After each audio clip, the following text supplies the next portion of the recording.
और जीव ऐसे माया से अलग नहीं है और नहीं हो सकता है। क्यों? जब जीव जन्म लेता है, धरती पे आता है ना, तो माया उसे उसी समय घेर लेती है। गर्भ के अंदर जब बच्चा होता है तो अंदर उस घोर नरक में और भगवान की आराधना करता है, प्रभु मुझे उस अंधकार से निकाल दीजिए और मैं जाकर के तुम्हारा भजन करूंगा। और जैसे बच्चा जन्म लेके धरती पे आओ तो फिर वो रोए रोए की आवाज होते कहां करते हो, तब कहते हो कि कहां जाने को जन्म दो का है बाबू भूल गो। तो क्यों? अब वो जमीन पे आते ही उसे माया घेर लेती है। राजा परीक्षित, कल तुम्हें बताया गया किस तरीका से चंद्रवंश का वर्णन हुआ है। ध्यान रखना, आज तुम्हारे सामने पर बताने के लिए जा रहे हैं किस तरीका से यदुवंश सोमर भगवान श्री कृष्ण मथुरा के बीच जेलखाने में प्रकट होकर के आए हैं। जन्म नहीं है, न तो जन्म भगवान राम को न भगवान कृष्ण का है, केवल प्रकट होते हैं। क्यों? और सृष्टि का ये नियम है कि जो जन्मेगा वो मरेगा जरूर। आपने किसी ने टेलीविजन पे किसी वेद पुराण में भगवान कृष्ण और राम के दाह संस्कार को होते हुए नहीं देखा होगा? देखा है किसी ने? तो बताओ, नहीं देखा होगा। क्यों? उनको जन्म ही ना है। और सृष्टि का ये नियम है कि जो जन्मेगा वो मरेगा जरूर। भगवान कभी मरते नहीं हैं। भय प्रकट कृपाला दीन दयाला जसुमति मैया के हितकारी, केवल प्रकट होते हैं।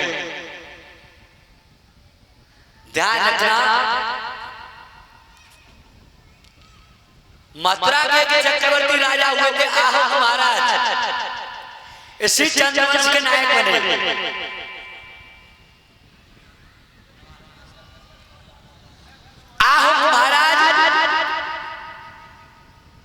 जिनके दो पुत्र थे, देवक और उग्रसेन। राजा परीक्षित देवक महाराज की 7 कन्याएं थी और उग्रसेन महाराज जो थे जिनकी घरवाली का नाम था पवन रेखा। इसे थोड़ा ऊपर दीदी ना मारना। तो ध्यान रखना, देवक और उग्रसेन। तो उग्रसेन महाराज की रानी थी जिसका नाम था पवन रेखा। एक दिन की बात है, मैया पवन रेखा अपनी साथ की सहेली को लेके और वन विहार करने के लिए चली जंगल में वन विहार करने के लिए गई। राजघराने की बात है। तो आज जैसे पवन रेखा जंगल में चलने के लिए तैयार हुए महलों से, और तब दशा क्या है, कैसे? अरे सोच समझ के मैया ने और वाहन लो सजाइए,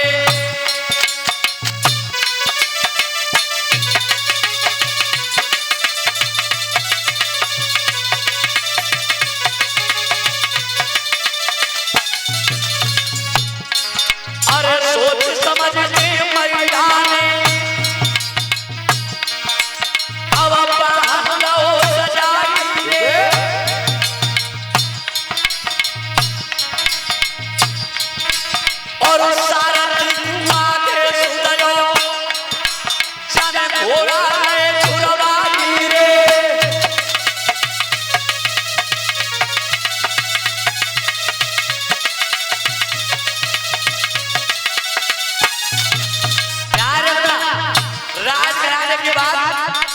मैया पवन रेखा अपने साथ की सहेली को लेकर जंगल में वन विहार करने के लिए। अरे मां तो मेहनत कर चली, चाचा सखिया नहीं बुलाई, और वो रथ में जाए बैठ गई, अब घोड़ा गए बढ़ाई।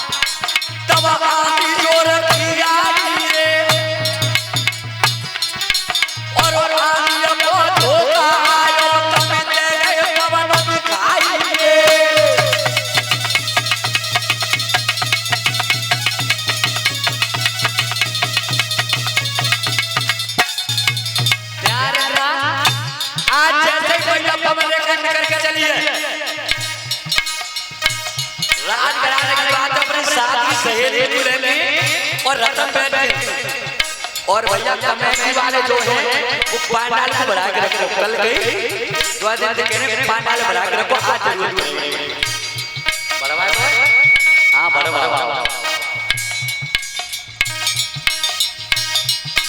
अरे बात महल में कर चली चल सखियां लगे बुलाई रे और वे अभ्यास की कलम चल गए महाराज न बताई रे।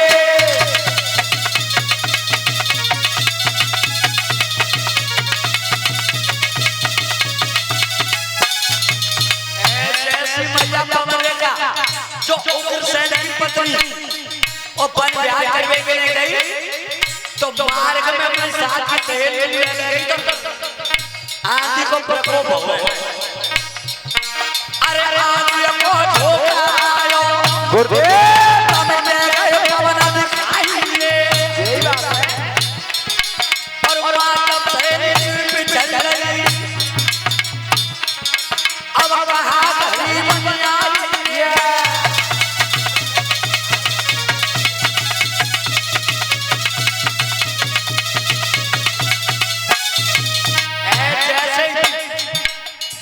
मैया पवन रेखा और आंधी के प्रकोप में अपनी साथ की सहेली में चढ़ी होनहार प्रकोप जवैया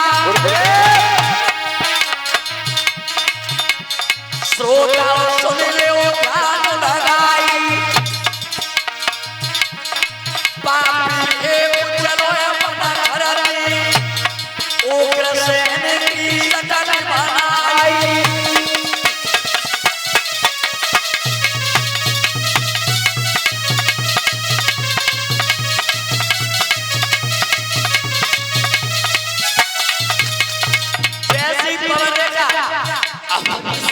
सहेली बिछड़ी राजा परिचय एक दुर्बल नाम का राक्षस आया।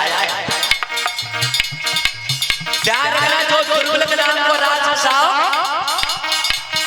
श्यामैया और तुतारो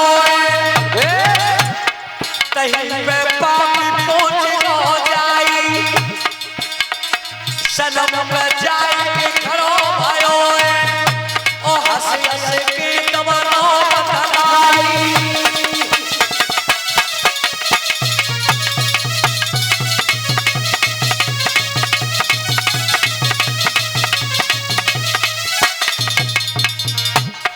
ध्यान रखना। आज मैया पवन रेखा जंगल में वन ब्याह करने के लिए गई तो हवा के प्रकोप से आंधी को जो एकदम तूफान आंधी आई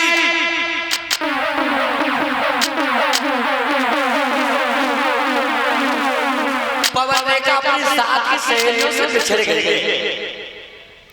आंधी के प्रकोप से और जैसे साथ की सहेली से बिछड़ी तो ध्यान रखना है दुर्बल के नाम का राक्षस आया है। उग्रसेन महाराज के भेष में उग्रसेन महाराज को रूप बना के आओ जो पवन रेखा के पति हत्या सब ध्यान से सुनो माता बहना जो गुब्बारे का देखे ना अब पवन रेखा के जो पति थे उग्रसेन महाराज उनके भेष में दुर्बल के नाम पर राक्षस आओ और ध्यान रखना ये वही काल में था जिसने त्रेता युग में हनुमान जी के रास्ता को रोका था। ये वही काल में था तुमने देखी होगी जब हनुमान जी लंका को जला करके आए थे तो ये पूछा था भगवान राम ने कि हनुमान कहिए महाराज भैया इतनी बड़ी लंका तुमने कैसे लाई। हनुमान जी की प्रभु लंका मैंने नहीं जलाई तो लंका जलाई सीता के संताप ने और रावण के पाप ने और मेरे पाप ने इन्हें लंका जलाई। कितना बड़ा काम करे अपने ऊपर बिल्कुल बात नहीं आती और आज अगर कोई ने बड़ा काम करे तो पहले ढोला तो सबरे काम छाती टोकरों के लेकिन ध्यान रखना अगर कोई बढ़िया कर्म से बन गया है तो उसे भगवान के लिए समर्पित कर दो। अगर तुम बार बार बखान करो कि हमने भागवत में क्या रे दे दे, हमने भागवत में क्या रे दे दे, तो ध्यान रखना जाको कोई फायदा नहीं है। दूसरी बात तुमने देखी होगी, बुजुर्ग लोग रसाय भजन गाते थे फागुन के महीना में। इधर चले जाओ सिकंदर से आगे छर्रा अलीगढ़ की तरफ, तो बे साथी देते हैं जा घमंड के ऊपर बड़े बड़े लोग कैसे हैं? अरे रसिया रसिया कोई मत करो रे गुमान रसिया, ए कोई बात करो रे गुमान बाबा रे, कोई बात करो रे गुमान। अरे भरोसा नहीं जाते रसिया कोई बात करो रे गुमान बाबा रे, कोई बात करो रे गुमान। अरे भरोसा नहीं जाते। रसिया कोई मत करो रे गुमान, अरे भरोसा ना जा देह को हैं। और क्या गाते मालूम है? ऐसे अरे जिया तो जिया तो अरे पवन चले थी दूरी जाई जिया जिया तो। तो पवन चले थे डोली जाई जाई रे, पवन चले थे डोली जाई। अरे बाबूला जैसे मैं को जिया तो पवन चले थे डोली जाई जाई रे, पवन चले थे डोली जाई। अरे बाबूला जैसे मैं को जे तो पवन चले थी घुर जाए, अरे बबूला जैसे देह को मेह को। तो ध्यान रखना, न तो घमंड धन को होना चाहिए न बल का होना चाहिए। और आजकल तुमने देखिए बलवान अभेजा कलयुग में दो ही माने जा रहे हैं, या तो जिन पे पैसा है या तो जिन पे धन है, और या जिनकी काया में बल है, जे दो ही बलवान माने जा रहे हैं। अबे तुमने देखिए अगर शरीर में न कुब्बत ना हो तो फिर बराबर के पे भगोरा मार के संतो है घमंड के मान हैं। लेकिन ध्यान रखना विद्वानों ने इन दोनों में से किसी को बलवान नहीं माना है। विद्वानों ने बलवान माना है तो माना किसे? ये गोस्वामी तुलसीदास चौपाई लिख रहे बालकांड में, सोई सर्वज्ञ कुड़ी सोई ज्ञाता, सोई महिमंडित पंडित दाता, धर्म परायण सोई कुल त्राता, और राम चरण जाकर मन राता। जिसका मन भगवान की भक्ति में लगा हुआ है, विद्वानों ने तो बलवान उसे ही माना है। तो राजन परीक्षित आज मैया पवन रेखा जैसी जंगल में वन विहार करने के लिए गई, तो वो दुर्मिलक नाम का जो राक्षस है वो मैया के सामने पर आया है उग्रसेन महाराज के भेष में।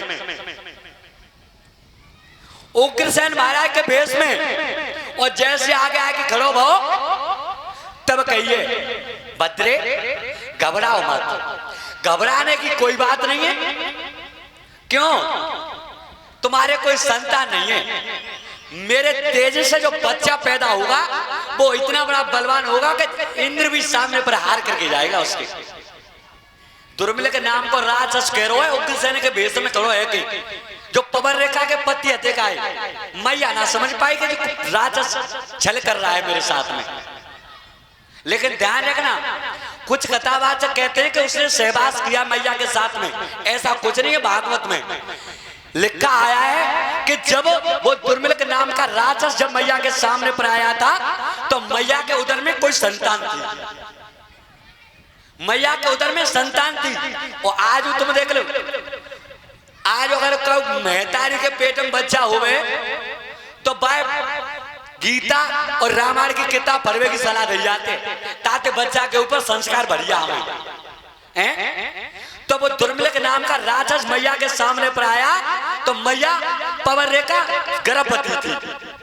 तो वह राक्षस की नजर सामने पड़ने से मैया के ऊपर बच्चा के ऊपर वो परछाई पड़ने से कुछ जो लक्षण थे वो दुर्मिलक नाम के लक्षण आ गए थे बेटा में। आज मैया लौट करके पवन रेखा जब महलों में आई है राजन परिचित मैया के उदर से पवन रेखा के उदर से एक पुत्र पैदा हुआ है। और जब पुत्र पैदा हुआ एकदम घनघोर आंधी और तूफान आने लगे।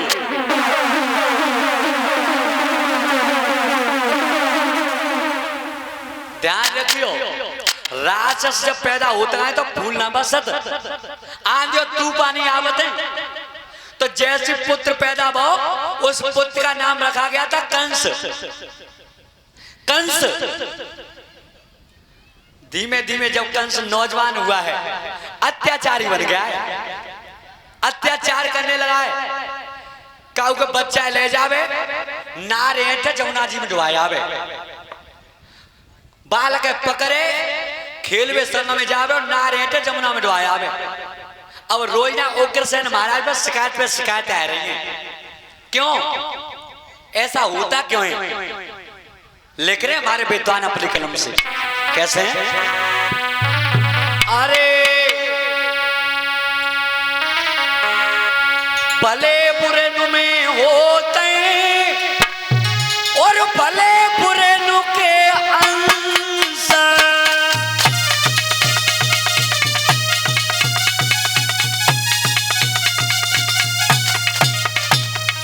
हिरणा को सब प्रहलाद भय उग्रसेन के कंस।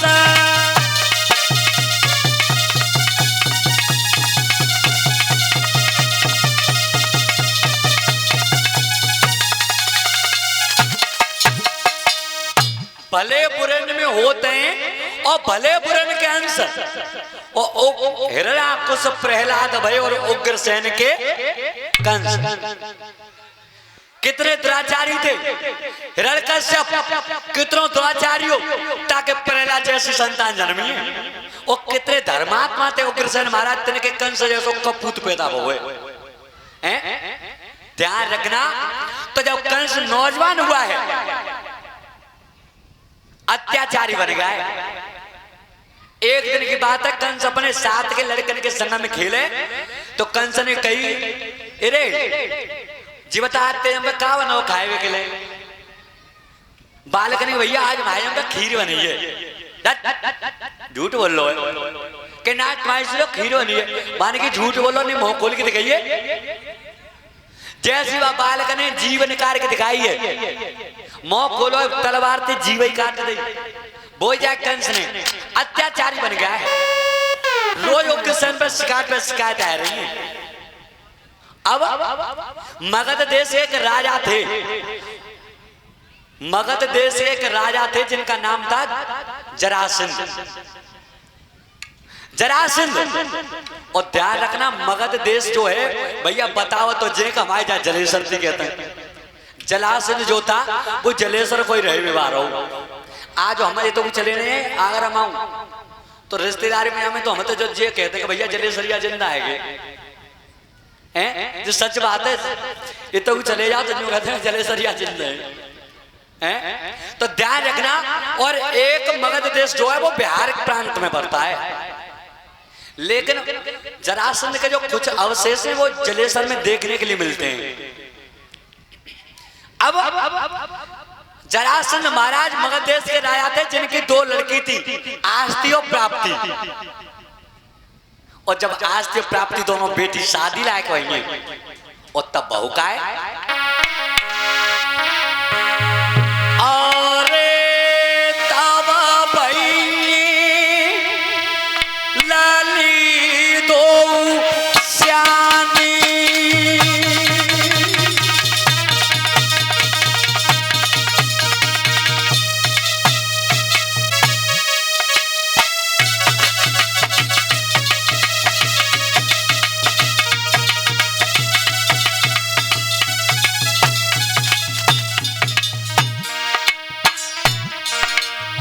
अरे तवा बहन धिया तो श्यानी और ताकन सोच रहो रे अभिमानी।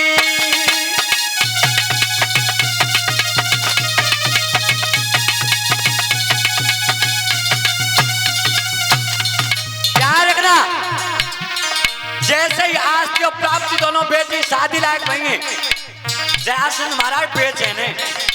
क्यों? जब बेटी शादी लायक होती है तो माता पिता पाप के अधीन कहलाते। अरे वही मगध देश में करना और सुंदर भूप ढूंढ ले परना।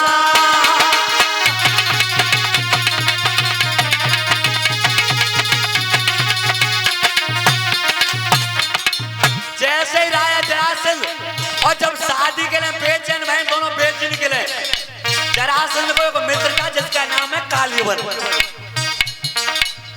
कालीवन ने कि महाराज कच्ची बेचैन कैसे हो?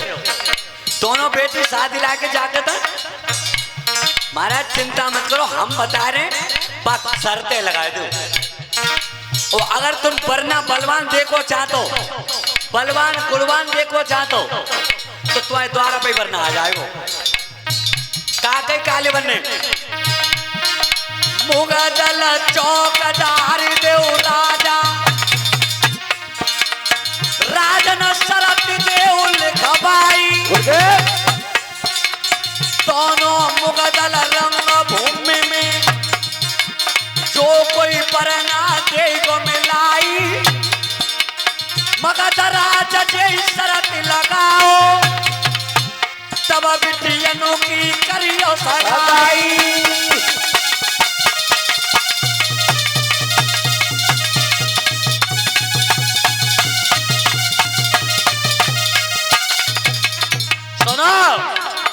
महाराज चिंता मत करो, 1,000 मन के मुगदल डलवा दो रंगभूमि में। मुगदल मालूम है काट कहते हैं, जो नौजवान भैया बैठेगा इन्हें ना मालूम हुई, और बड़े बूढ़े बैठेगा बे जरूर जान होंगे। और भैया अगर हमें काऊ के यहाँ पे होंगे तो वो सवाए कमरा में बल रहे होंगे। क्यों? पहले बड़े बूढ़े हथगाए उनसे कसरत करते, जोर कतराए मुगदल बात कहते। अब वे भूसा के कमरा में होंगे काऊ के जब पे होवे तो क्यों कि अब ने वो कोई उठावे वाला ही ना है। तो आज कालीवन ने कही कि महाराज तो गोल मुगदल डलवा दो रंगभूमि में, और एक पांडाल भरवाओ। देखो कमेटी वाले भैया कहाँ है, ध्यान रखो। हमने परसों से कह रहे कि पांडाल भरवाए दो, पांडाल भरवाओ।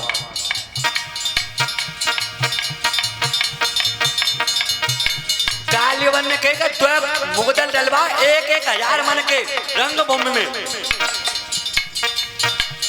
दोनों मुगदल रंगभूमि में जो कोई परना देगो मिलाई।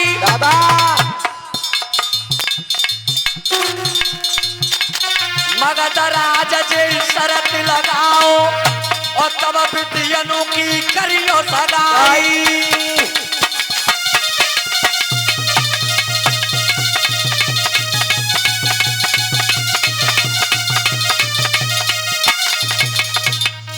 ध्यान रखना राजन परिचित, आज